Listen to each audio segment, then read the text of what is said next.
She tried not to stare. Everything she had ever been taught, every warning from her superiors, every fear that had kept her alive for months, screamed at her to look away.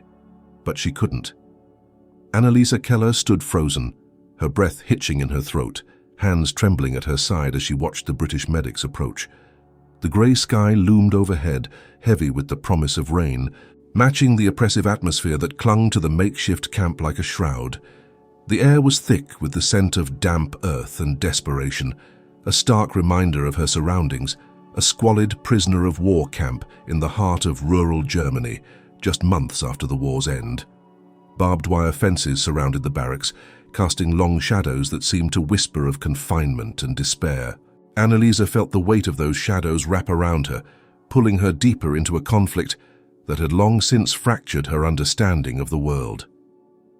At 22, Annalisa was a product of her upbringing, raised in a family fervently loyal to the Nazi regime, taught to view the Allies not just as adversaries, but as monsters. The propaganda had seeped into her soul, shaping every belief she held. Yet now, as she stood on the precipice of a pivotal moment, the truth of her indoctrination was beginning to waver.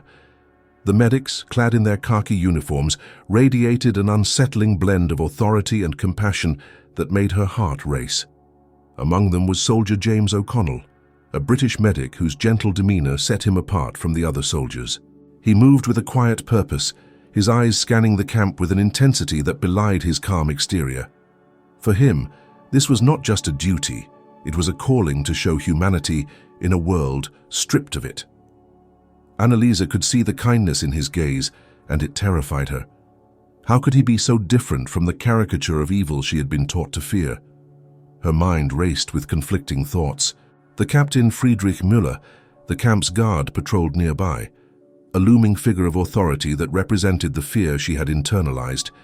His presence amplified her anxiety. She felt as if she were caught between two worlds, the one she had always known and the one that now threatened to unravel everything she believed.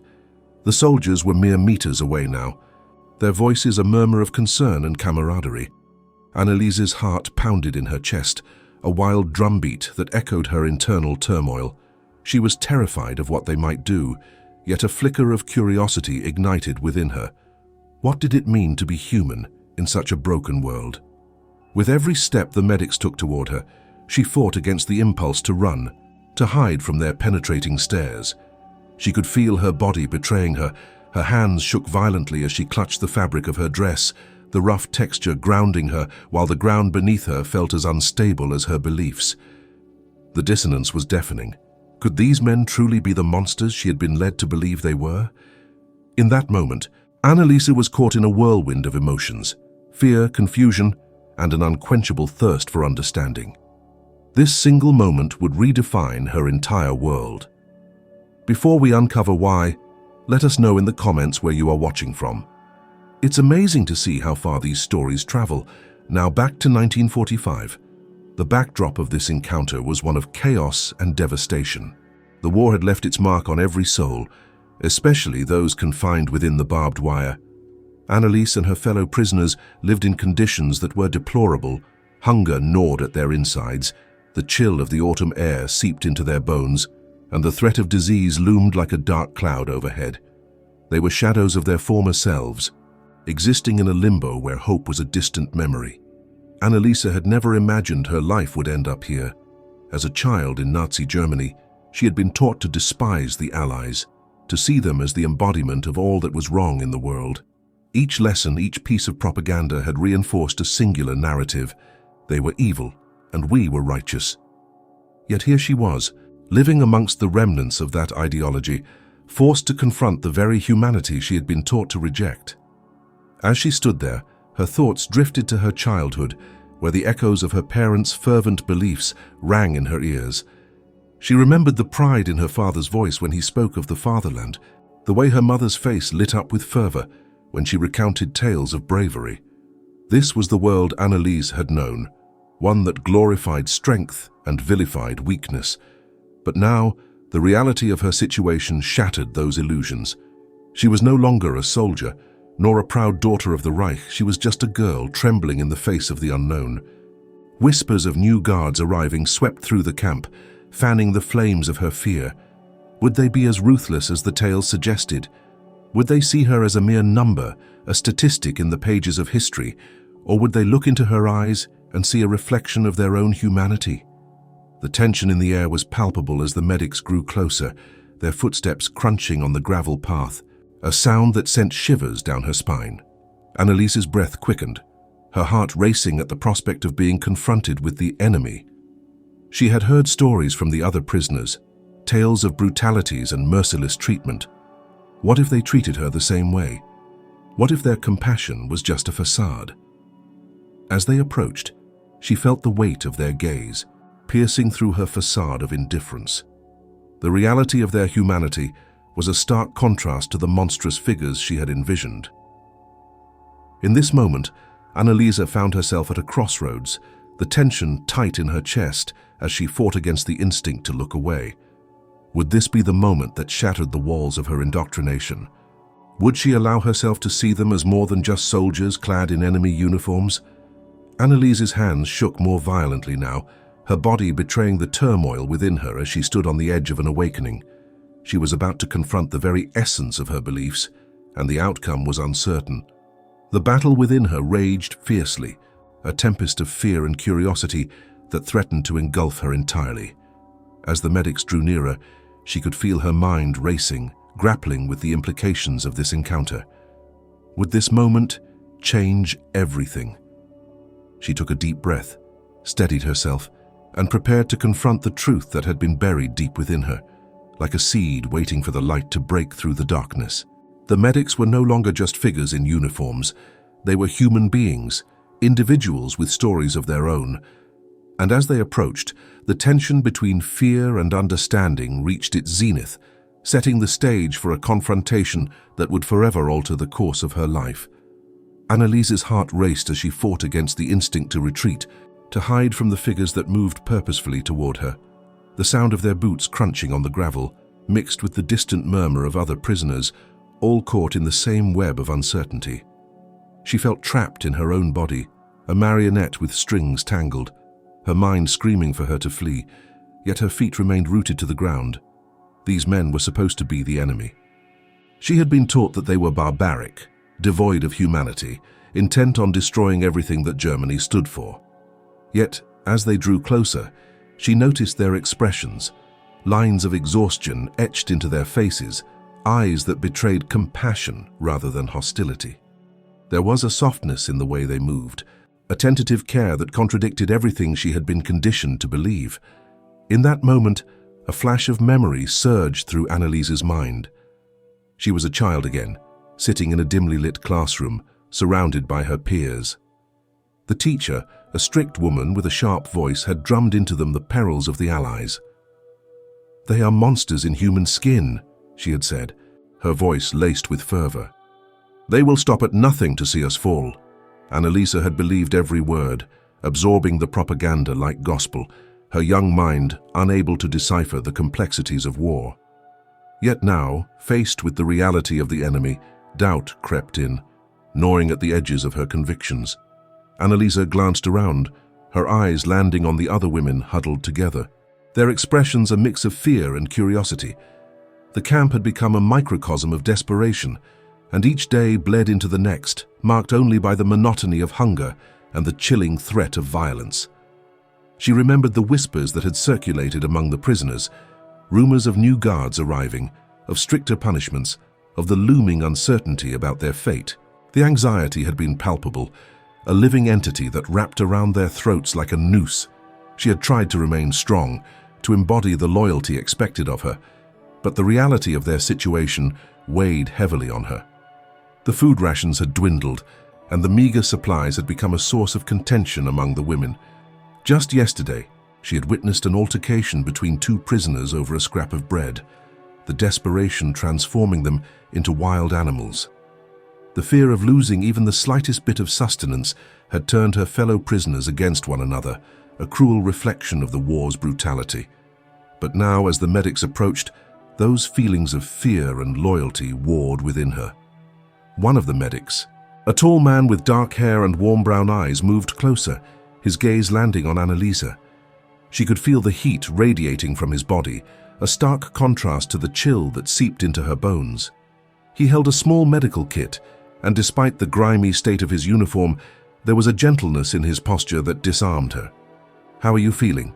he asked, his voice soft yet firm, cutting through the tension that enveloped her. Annalisa opened her mouth, but no words came out. Her throat tightened, and she could only shake her head. She felt vulnerable, exposed under the scrutiny of his gaze.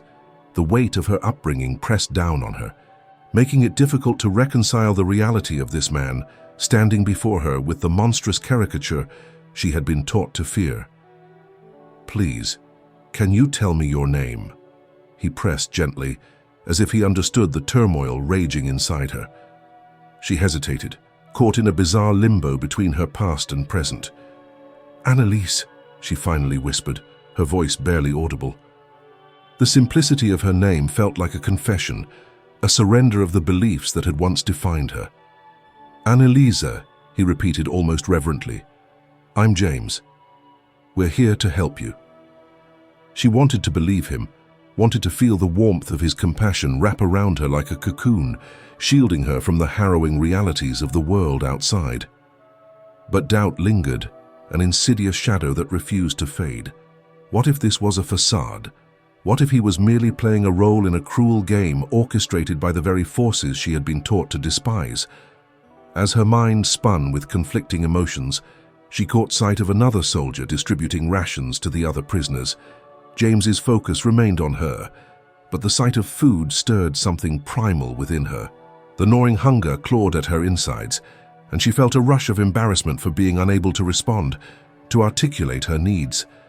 There was a sudden commotion nearby. A group of prisoners had gathered around the soldier, clamoring for food. Annalisa watched as they reached for the meager portions, the desperation in their eyes mirroring her own. In that moment, she felt an overwhelming surge of longing, a desire to be part of something greater than herself, to be seen and acknowledged. Before she could process her thoughts, she found herself stepping forward.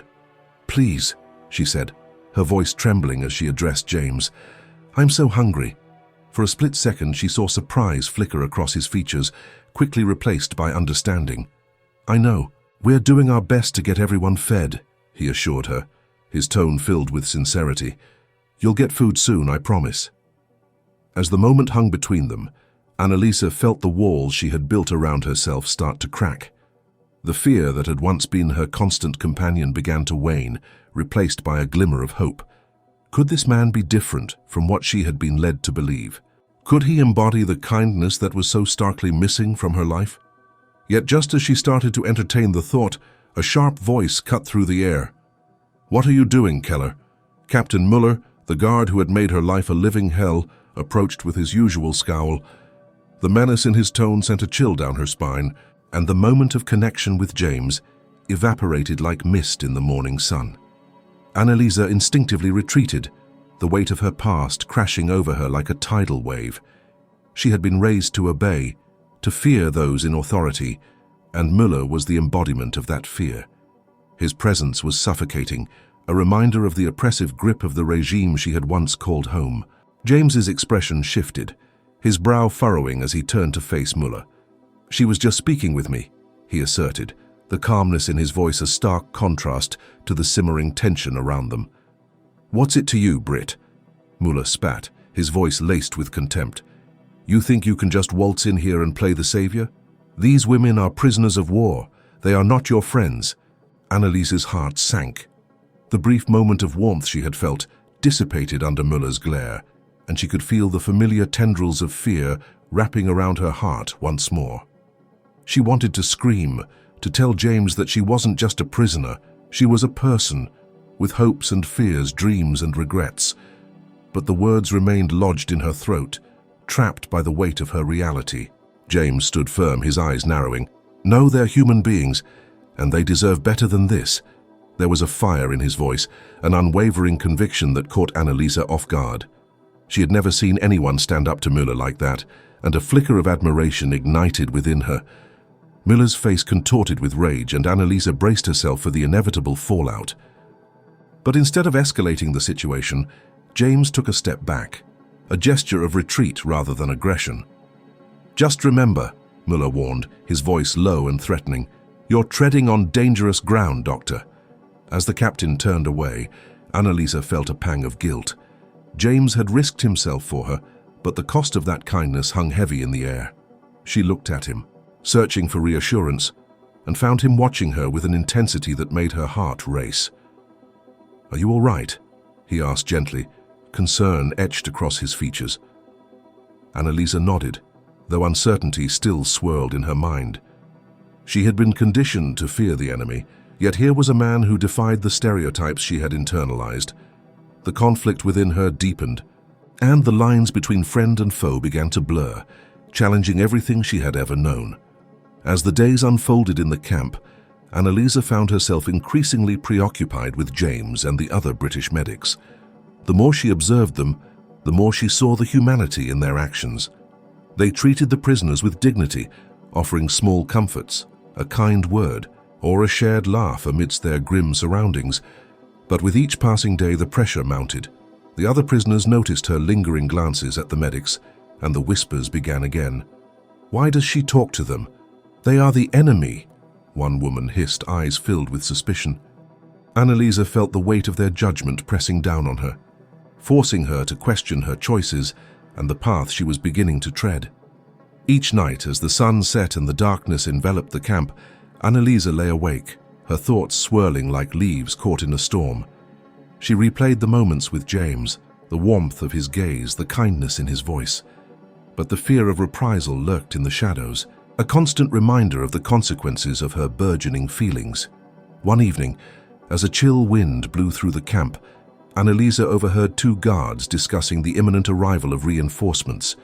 The very mention of new soldiers sent a shiver down her spine, the fear of the unknown washing over her like ice water.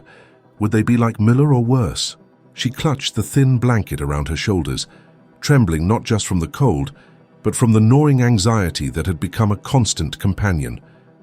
The world felt like it was closing in around her, and she was left grappling with her own identity. The prisoner, the loyalist, the human being yearning for connection.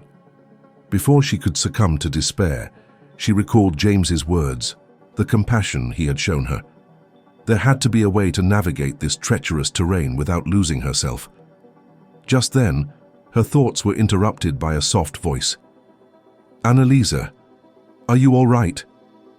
It was James, appearing at the edge of her makeshift shelter.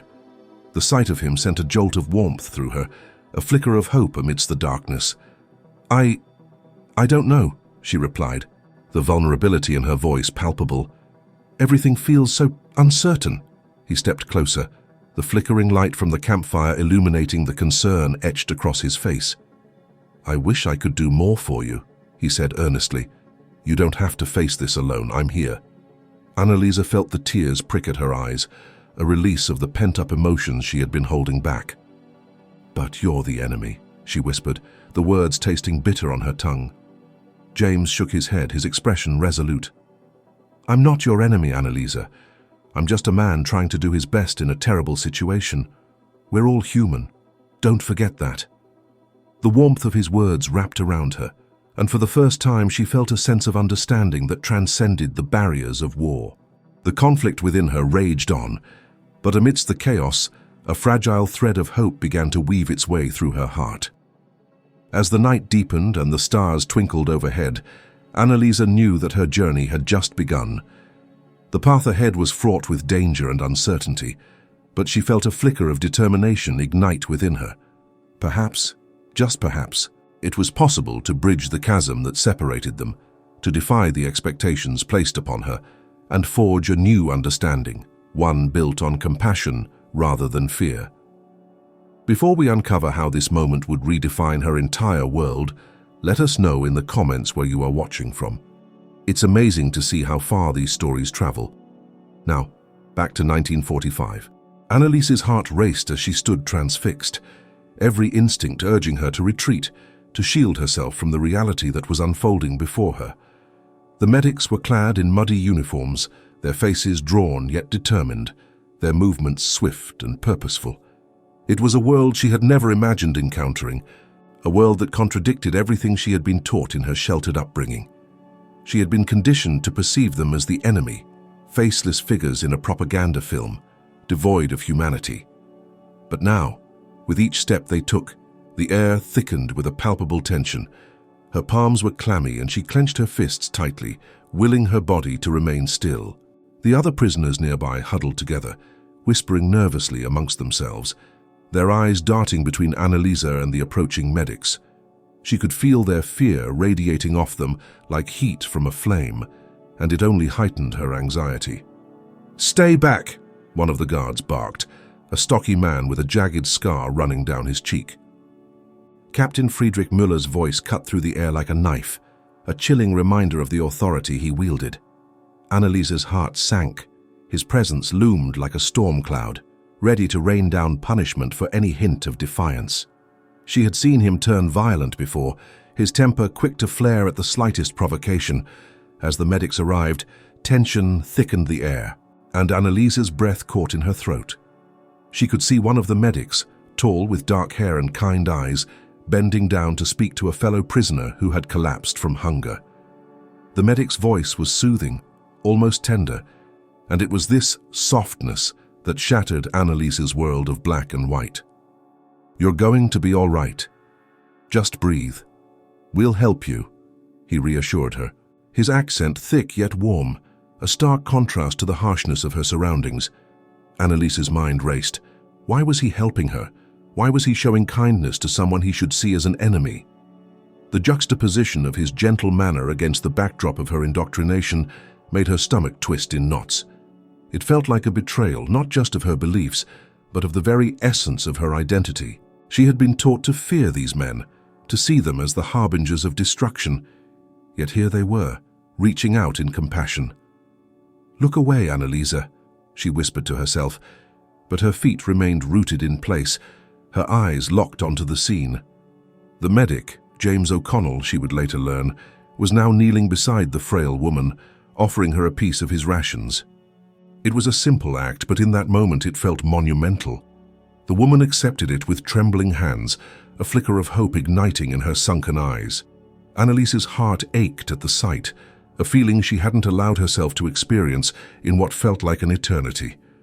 Was it possible that beneath the uniforms and the war, these men harbored kindness? She had been raised on a diet of fear and hatred, but this moment was challenging everything she had ever known. As the medics continued their work, a knot began to form in her chest. She wanted to believe that compassion could exist in such dark times, yet the weight of her upbringing pressed down on her like a suffocating blanket. The propaganda echoed in her mind, images of the British as ruthless monsters, intent on destruction and chaos. "These are the men who bombed our cities, who destroyed our homes," she thought, grappling with the cognitive dissonance that threatened to engulf her. Suddenly, James turned his gaze towards Annalisa, his eyes locking onto hers with an intensity that sent a shiver racing down her spine. The world around them faded, and for a brief moment, it felt as if they were the only two souls in existence. The kindness she had witnessed in him flickered like a candle in the dark, and she felt a strange pull towards him, as if he were illuminating a path she had long been blind to. "Are you all right?" he asked softly, his voice breaking through the haze of her thoughts. Annalisa opened her mouth to respond, but no words came. Her throat tightened, and she was struck by the weight of his question. Was she all right? In that moment, she realized she had no idea. Everything she had thought she understood was crumbling, and the fragility of her beliefs left her feeling more vulnerable than ever. Annalisa's hands trembled, not from fear, but from the realization that her entire worldview was being dismantled before her very eyes. Could these men truly be monsters? She pondered, the question echoing in her mind. In the depths of her confusion, a flicker of hope ignited within her. A hope that perhaps not all was lost, that humanity could exist even in the darkest of places. But then the moment shattered. Captain Müller barked an order, snapping her back to reality. "Get back to your post, O'Connell. We don't have time for this nonsense." His voice was sharp, cutting through the fragile atmosphere like a blade. She flinched at the sound, instinctively taking a step back, her heart racing with fear. The harshness of his command threatened to extinguish the flickering light of compassion that had briefly illuminated her world. James hesitated, glancing back at Annalisa, and in that brief exchange, she saw a flicker of defiance in his eyes. It was a silent rebellion against the cruelty of war, a refusal to accept the dehumanization that surrounded them. "I'm just trying to help," he said, his voice low yet firm, a stark contrast to Müller's authoritative bark. "Help? You think you can help them? They are the enemy!" Müller spat, his face contorting with rage. Annalisa felt the tension in the air thicken, a storm brewing as fear and anger clashed. She held her breath, terrified of what might happen next. Would he lash out? Would he punish James for showing kindness? But instead, James stood his ground, his gaze unwavering. "They are human beings just like us," he replied, his voice steady. Annalisa's heart soared at his words, the truth of them resonating deep within her. She had spent her life being taught to see the enemy as less than human, but here was a man fighting against that very notion, risking everything for a moment of compassion. "Enough!" Müller growled, stepping forward, his fists clenched at his sides. Annalisa felt a chill run down her spine. She had seen the captain's wrath before, and it was a sight she had no desire to witness again. The tension was unbearable, and she could feel the air crackling with the electricity of conflict. Then, in a moment that felt suspended in time, James turned to her once more. "You're not alone," he said softly, his words piercing through the chaos. "We're here to help." It was a simple statement, yet it held the weight of 1,000 unspoken truths. Annalisa felt her heart swell, a rush of emotions flooding her senses. In that instant, the reality of her situation crystallized. She was not just a number, not just a prisoner. She was a human being deserving of compassion, deserving of kindness, even amidst the horrors of war. It was a revelation that shattered the chains of her indoctrination, leaving her breathless. But before she could respond, Müller's voice shattered the moment. "Leave her. She's not worth your time," he shouted, his tone dripping with contempt. Annalisa's heart sank. She felt as if she were teetering on the edge of a precipice, caught between two worlds. The world of her upbringing steeped in hatred, and the world of humanity that was beckoning her to step forward. James hesitated, glancing back at her one final time, his gaze filled with unspoken understanding, a connection that transcended the barriers of war. And then he stepped back, the moment slipping away like sand through her fingers. The reality of her situation crashed down around her, leaving her feeling hollow and lost. As the medics turned to leave, Annalisa felt a surge of desperation. "Wait!" she called out, her voice breaking through the fog of despair. They paused, and she could see the surprise etched on their faces. She took a shaky step forward, her heart pounding in her chest. "Please don't go." In that moment, she understood the truth of her existence. She had been living in the shadows of fear, but now she yearned for the light of understanding, a chance to bridge the chasm that separated them. James turned back, his eyes widening as he processed her plea. "You're not alone," he repeated, his voice firm yet gentle. It was a promise, a lifeline thrown into the turbulent waters of her existence. As the medics began to walk away, Annalisa felt a profound shift within her. The fear that had once gripped her heart was replaced by an overwhelming desire for connection, for understanding. She had witnessed a moment of humanity in the midst of chaos, and it had changed everything. The shadows of her past began to recede, and in their place, a new understanding emerged, one that recognized the complexity of humanity, the capacity for kindness in even the darkest of times.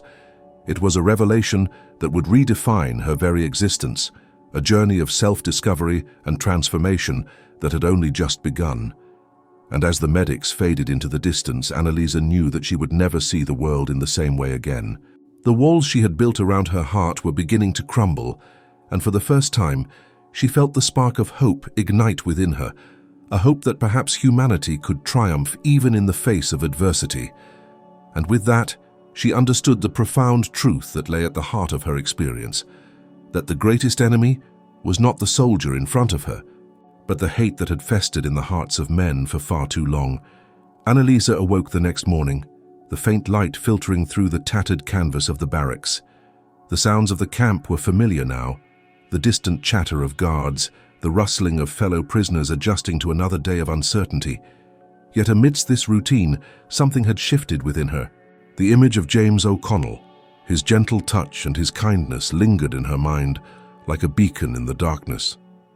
As she sat up, she noticed her hands were still trembling. But this time, it wasn't fear that coursed through her veins. It was an unfamiliar sensation, curiosity. Annalisa realized that she wanted to understand more about the men she had been taught to despise. They were not just faceless enemies. They were human beings with stories of their own. Determined to confront her beliefs, she ventured outside the barracks, the chill of the morning air biting at her skin. The camp appeared the same, yet everything felt different.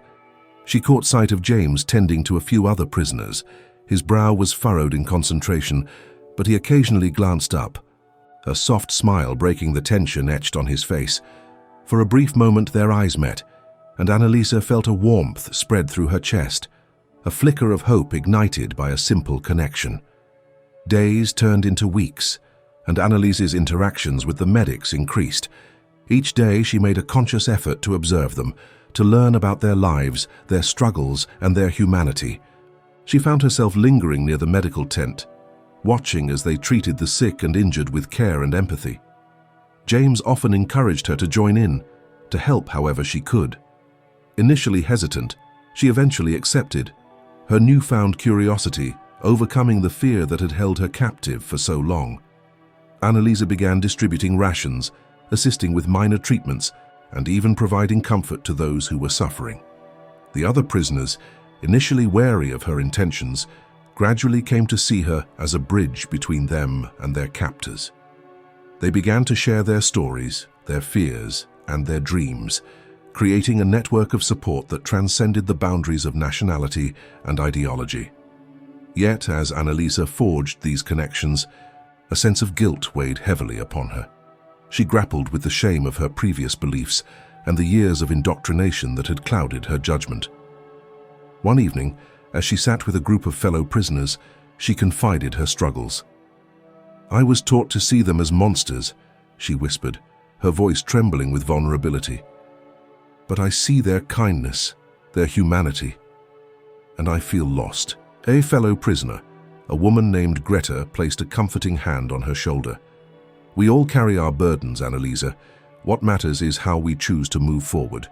You've seen the truth. Let that guide you." This moment resonated deep within Annalisa. She understood that her evolution would not be without its challenges. The conflict she felt wasn't merely external. It was a battle within her heart and mind. Each day was a step toward healing, toward dismantling the walls of prejudice that had been built over years of indoctrination. As the weeks passed, the war's aftermath became increasingly evident. The camp was a temporary refuge, but the realities of rebuilding and healing loomed large. Annalisa found herself contemplating the future, her future. She began to dream of what life could be like beyond the confines of the camp, a life filled with compassion, understanding, and unity rather than division. One fateful day, as she worked alongside James, he casually mentioned plans to help establish a rehabilitation program for prisoners after the war. "We need to find ways to heal the wounds we've inflicted on one another," he said earnestly. "It won't be easy, but I believe it's possible."